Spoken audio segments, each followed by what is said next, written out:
It's roster expansion day, and we decided to call up two players. The first one, Hayden Mullins, who we drafted this year but is ready to come up. He's already a 60 overall, hasn't played a game in the bigs, dominated single A, dominated double A. He's ready to go, so we're going to call him up, see what he can do up in the bigs, have him at a pitch count of 100 pitches, so it's not like anything crazy. The next guy, I actually have to update that stuff, is going to be Sam Hilliard, who they're actually going to give the start over Ryan Vlade. They're going to give him the start over Vlade. He has hammered AAA pitching this year, a lot of home runs, so I'm going to see if that could maybe translate to cores.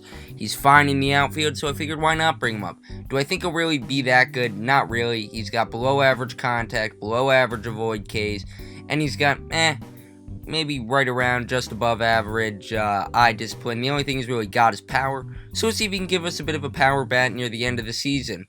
Numbers right now, again, nothing special except Chris Bryant, who's been a beast. Nick Maton, I guess, has been pretty good in his 19 games started. Ryan Vlade, he's done solid. Really, the team has struggled. Offensively, they're not doing as good as they should be in Coors Field. And pitching-wise, same as usual with Herman Marquez, Anthony Senzella, and Austin Gomber being the three guys we can really rely on. With Peter Lambert actually not being too awful. And I'm excited to see what we can get with Hayden Mullins. Has come to an end. We were 65-97, so hey, we kept it under 100 losses. I was getting scared around this point, right, where I'm like, hey, we might lose over 100 games, get into triple digits. Has that ever happened in Rockies franchise history? I don't think it has. No, they've never lost over 100 games in a year. Numbers-wise, Hayden Mullins, man, he was solid. With luck, of course. He was quite lucky. 4.88 FIP, but a low WHIP and ERA, which I'm very happy about. He also, his Ks per 9.1. I will take that every day. But you can see he was lucky with that 1.79 BABIP and that 4.88 FIP, meaning that defensively his guys were very good, and the balls that were being hit off him were not being hit that well. Herman Marquez, he was, well, it's hard to defend a 5.14 ERA, but a 3.99 FIP, 1.45 WHIP, right, a BABIP, that's like, I'm not going to say he was horrendous. Antonio Santazella did everything I wanted and more from him. He had a 4.69 ERA, which I know is up, but his FIP was down. His WHIP was, well, not great, but it wasn't horrendous. BABIP, though, showing that he wasn't that lucky. And overall, I'll take it. Didn't give up many home runs either, which is huge where we are. Austin Gomber, he had to step up, in my opinion, from where he was at in St. Louis, and then last year, even with the bit higher ERA, his FIP was down, right? His BABIP was also up, meaning that last year it was a lot of luck. This year, no. He did what he was supposed to do. He did fine for a fourth starter. I'm happy there. And then Peter Lambert, 4.92 ERA, 4.51 FIP. Honestly, that's not that bad for a fifth starter. Sean Semple, he did very solid in his short time up, 22 innings pitched. Chris McMahon was bad. Logan Gilbert was bad. Chad Cole was bad. And he wanted us to trade him or to just release him. Sorry for the voice crack there. It's hard times. Troubling times here. Scott Oberg, he was not good. Robert Stevenson, he started the year off well, but ended pretty rough, and you see right there, just an ERA crusher, giving up 5 earned runs in 2/3 of an inning pitched. Jordan Sheffield, he actually wasn't that horrendous. I'm not mad with what he did. Kyle Freeland did pretty good in the bullpen. He was a lot better, and again, had a bit of an ERA crusher there at the end with 4 earned runs. So really, not that bad in the bullpen at all. That could be something interesting as a lefty out of the pen. And Alex Colomé, he was not that good. We were not able to trade him because, again, he just didn't play well. And Julian Fernandez, I'm not happy with. I don't like the extreme fly ball. I don't see him as our closer of the future. Batting-wise, there's not much to talk about. Chris Bryant was very good when he played, but he didn't play that much. Only 95 games started. Michael Toglia, he did exactly what I wanted him to do. 58 games, 11 home runs. Low batting average, but hey, he got on base, slugged well. he did fine. Ryan Vlade, very happy with what he did in his rookie year. 71 games started, 299 batting average, 812 OPS. I'll take that every day of the week. CJ Crone, he had a big step down from last season. What's his contract look like? He's got one more year. I'll keep him for that. Overall, though, I am disappointed in what he gave us, or really lack thereof. Elias Diaz, I guess he did fine for a catcher. He hit pretty well for a catcher, but we are in cores. Brendan Rodgers, he struggled pretty much since the midway part of the season. He started off real hot, then got real cold. Charlie Blackmon, he's done, but he's going to pick up his option. But hey, it's still saving us $11 million. Ryan McMahon was awful. He hit a few home runs, but other than that, was just terrible. Had under 300 OBP. Garrett Hampson was awful with the bat. Sam Hilliard was also not good. When it came to zone rating defensively, Michael Toglia, Brendan Rodgers, Sam Hilliard, I guess you could put on there. Yeah, they were good, but everyone else, not so good. Our worst defender was, well, Charlie Blackmon. That's not a surprise. And base running, Garrett Hampson, unsurprisingly the best there. He had 23 stolen bases, only caught 4 times, 85% steal percentage. You want it to be over 75 if you're going to steal a lot, so Ryan McMahon, he's good. Michael Toglia, barely there. I mean, he only stole 3 bases, so only attempted 4. So yeah, I mean, you can see by the numbers, the team was not good. When you're at Coors Field and you're hitting how we are, where our top 2 home run guys are 30 home runs and 17, and then the rest are under 15, there's an issue there. Pitching, I mean, it wasn't the worst thing in the world, but it wasn't great. You look at our overall numbers, we were second in batting average, but 12th on on-base percentage. That's an issue. Power, what were we? Home runs? 10th. We should not be 10th at Coors Field. Starters ERA, yeah, we were bad. Bullpen ERA, bad, but FIP overall was better than both of them, which, again, that's because of Coors Field. That's the Coors effect. Pitcher WAR, we were actually 4th. Errors, we were 12th. Zone rating, 13th, which both are bad. So overall season, bad season, but what else could we expect? We got under 100 losses, which I was happy about, right? I knew we were going to be bad, just wanted to stay under 100 L's. So that's it. We'll finish the playoffs, then we'll go to the offseason. The LA Dodgers took the World Series in 6 games against the Red Sox.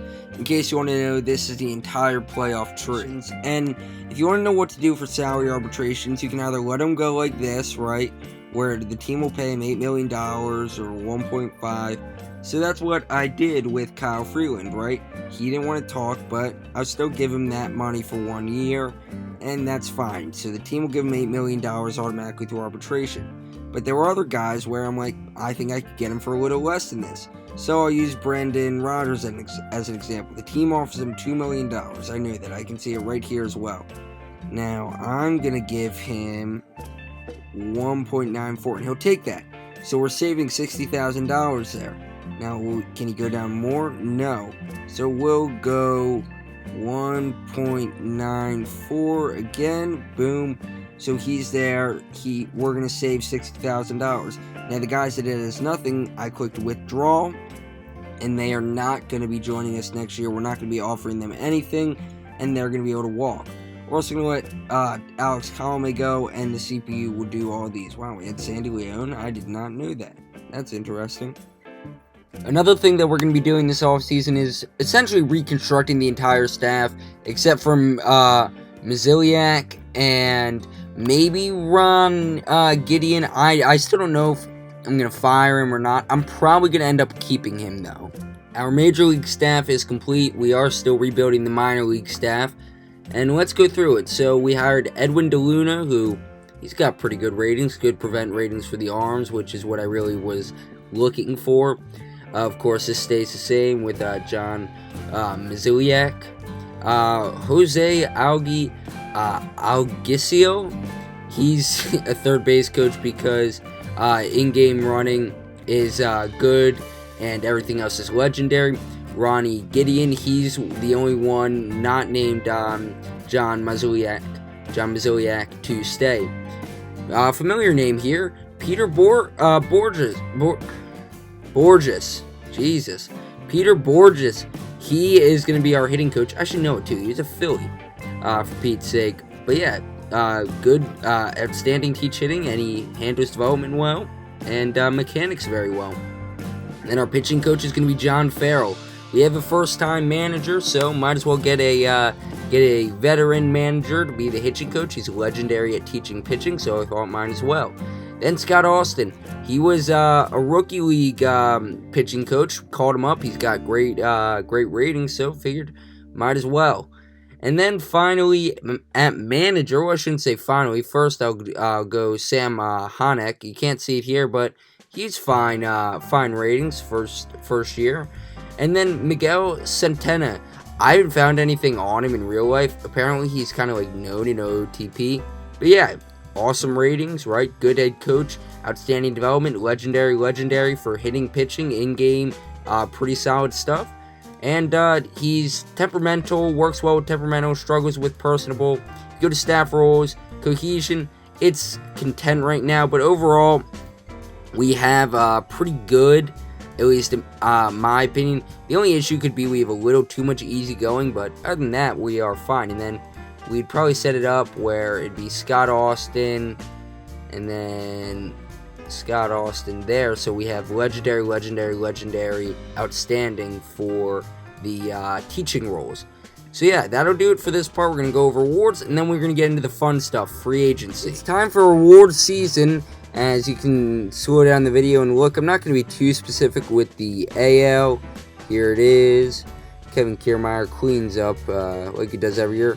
Nolan Arenado, our former third baseman, he takes a gold glove. Along Goldschmidt and Tommy Edman, so really cleaning up are the Cardinals, JT Realmuto, Alex Wood. Here are the other guys.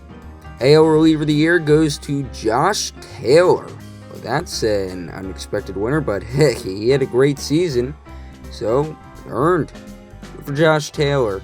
Josh Hader, so battle the Joshes, he wins it again. So yeah, 4 now in his career, and 2 years running. Good for him.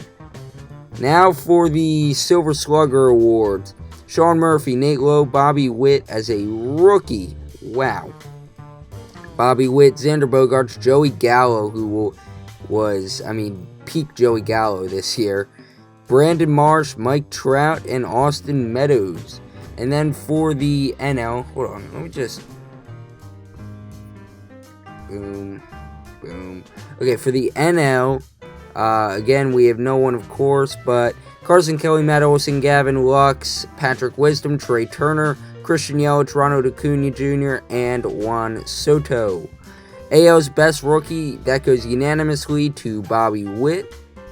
And the NL, it's going to go unanimously to Alec Thomas, so good for him. He had a solid rookie season. AL Skipper of the Year, Joe Madden, and Dave Roberts wins it for the NL. Bieber gets the AL top hurler, they called it there, but the Cy Young Award, Nate Eovaldi, he got 1 vote, as did Garrett Cole, but they ended up giving it to Shane Bieber. And then 2 years running, 2 years in a row, Corbin Burns, he wins it unanimously this season. Mike Trout, he's going to take the MVP, even though he only hit 264. Wow. And Trey Turner, who was an absolute monster, took the NL MVP, with Corbin Burns getting 2 very deserved votes. He honestly could have won it, but I do understand giving it to Turner after the season he had. Wow. Today is free agency filings, but we have negative money. So here's what I'm going to do to get us $2 million available. I'm going to trade 2-0 prospects in Martin Zamora and Tyler Ross, and Lucas Gilbreth and Charlie Blackmon. Now, I understand Charlie Blackmon, lifelong. I think it is time to let him go, give him a chance to win. This KC team won 89 games in this series last year. And we're going to get Vinny Pasquantino, who can actually hit very well, and I think will be awesome in cores. They even think he's better in OSA as well. So I think this will work out very well for us. We'll get some, we'll get a good amount of cash. Our available money will improve by $2.08 million to a total of $2,045,000 with this deal. So there we go. And then top free agency filings. Where is it? Does it not show it? Oh, wait, here it is. Yeah, so here's some of the top guys in free agency. And the international free agency is really weak this year. Nothing that was interesting to sign. The first offer we're going to make is going to be a $700,000 minor league deal with a major league option to Almeida Diaz. And going back now, you look at Diaz's ratings. I'm looking at putting him at second base, and he can hit pretty well for a second baseman, and he's fine at defending for second base. So I'm interested in what he could give us if we get him, and if we get him that cheap too. Our second and final signing will be Mitchell Stumpo for $1.1 million. Stumpo, he has pretty solid ratings, right? 55, 60, 50, extreme ground ball. We needed another bullpen arm. Yeah, I understand he's never made it to the bigs, but I'm willing to take a shot on him. It's what he wanted. I wanted to give him less money, but we really don't have much room to negotiate with guys, considering we had barely $2 million and started the offseason with, well, no money. It's the Rule 5 draft, and if you look at right here, we are going to have the third pick in the draft for the real draft. I'm saying the first-year player draft, but we also have the third pick here. So we'll auto-draft for Tampa. They don't pick anyone. Neither does the Cubs. And will we grab anyone? Well, I was thinking it over, and it was between Clayton Andrews, if I wanted someone, Jose Quindenza, who actually looks real interesting, and then there were a few over here, Jacob Amaya, which I decided no, Nathan Webb, who is interesting, but he was a fly ball pitcher, and Brian Metoyer. We're going to go with Metoyer here with this pick.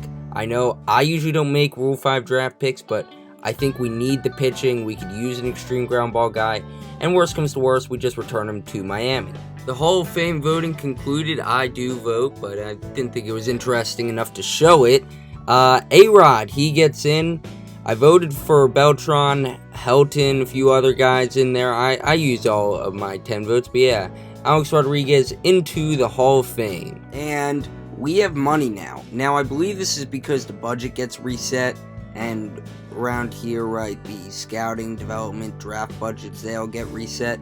So usually you end up with a little bit of money. So here's what I'm going to do.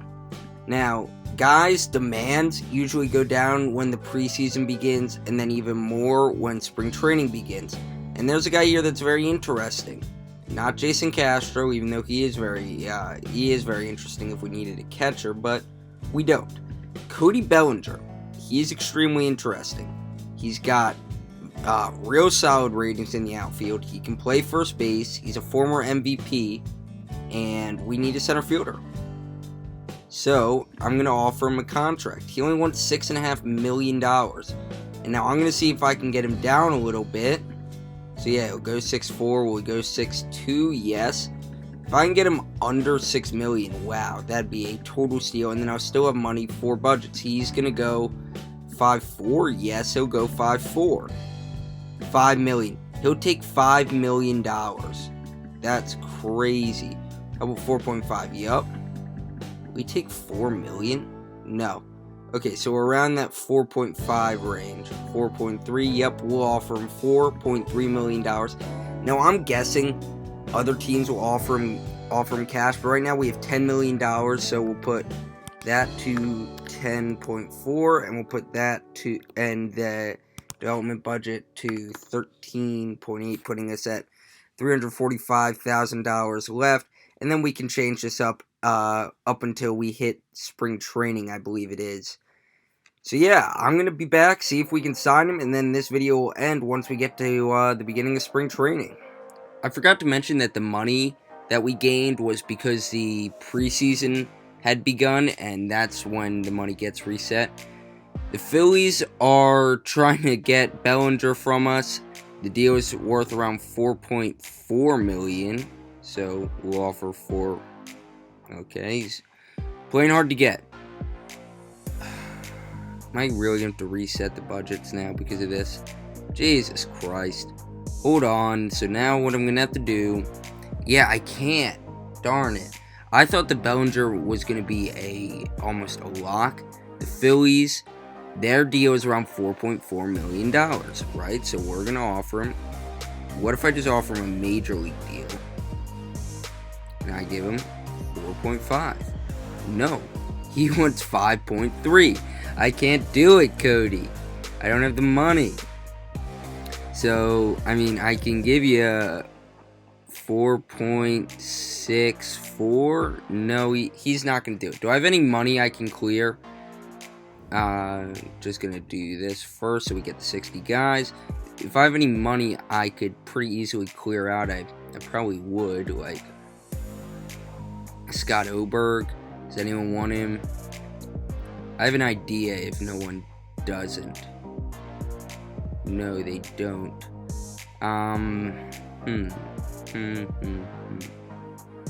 If I just release him, yeah, no. Because he's only got 1 year. If he had multiple years, I thought maybe I could spread it out. I can't.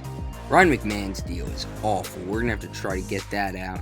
But yeah, sadly, it looks as though the Cody Bellinger sweepstakes will not go our way, and the money was going to be too much eventually. So let's see if there's anyone else that's even slightly interesting at center field for cheap.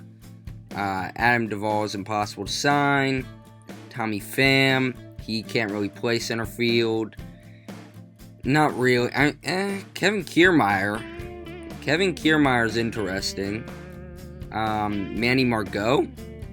Let's offer Manny Margot a deal, for sure. He only wants a minor league deal. We'll give him a minor league with a major league option. How much does he want? Hold on. Manny Margot.